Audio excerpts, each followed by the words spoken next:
O Filho do Homem deve sofrer muito, ser rejeitado pelos anciãos, pelos sumos sacerdotes e doutores da lei, deve ser morto e ressuscitar no terceiro dia.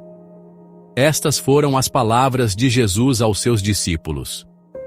Mas o que elas significam para nós hoje? Como podemos aplicar esse ensinamento à nossa vida? E mais, será que estamos realmente dispostos a seguir Jesus, mesmo que isso signifique carregar a nossa cruz? No vídeo de hoje, vamos mergulhar em Lucas 9, 22 e 25 e entender como essa mensagem pode transformar a nossa caminhada com Deus. Fique até o final porque o que você vai ouvir pode mudar completamente a sua fé. Para entender essa passagem, precisamos voltar ao momento em que ela foi dita. Jesus já havia realizado milagres, ensinado multidões e demonstrado o poder do reino de Deus. Seus discípulos começavam a entender que ele era o Messias esperado. Mas então vem o choque. Jesus revela que não será um rei glorioso aos olhos do mundo, mas que passará por sofrimento, rejeição e morte. Isso era difícil de aceitar. Como poderia o Messias sofrer? Como poderia ele morrer? Mas Jesus já sabia que a cruz era necessária para a salvação da humanidade. Jesus então faz um convite radical. Se alguém me quer seguir, renuncie a si mesmo. Tome sua cruz cada dia e siga-me. O que significa renunciar a si mesmo? Significa deixar de lado o egoísmo, o orgulho, os prazeres que nos afastam de Deus.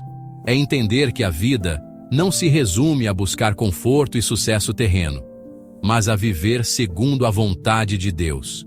E ele continua: quem quiser salvar a sua vida, vai perdê-la, e quem perder a sua vida por causa de mim, esse a salvará. Em outras palavras, se vivermos apenas para nós mesmos, buscando riquezas, prazeres e reconhecimento, perderemos o que há de mais importante: nossa alma. Mas se entregarmos nossa vida a Cristo, encontraremos a verdadeira salvação.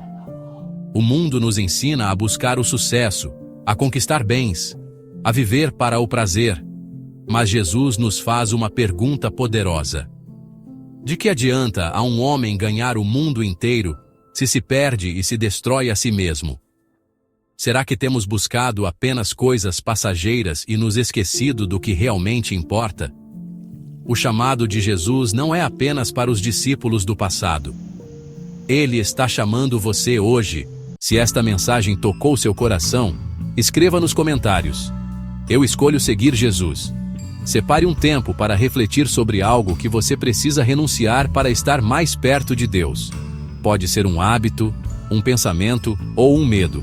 E lembre-se, seguir Jesus não é apenas acreditar nele, mas viver por ele todos os dias. Se este vídeo te ajudou, curta, se inscreva no canal e compartilhe com alguém que precisa ouvir essa mensagem. Até o próximo vídeo. Tchau!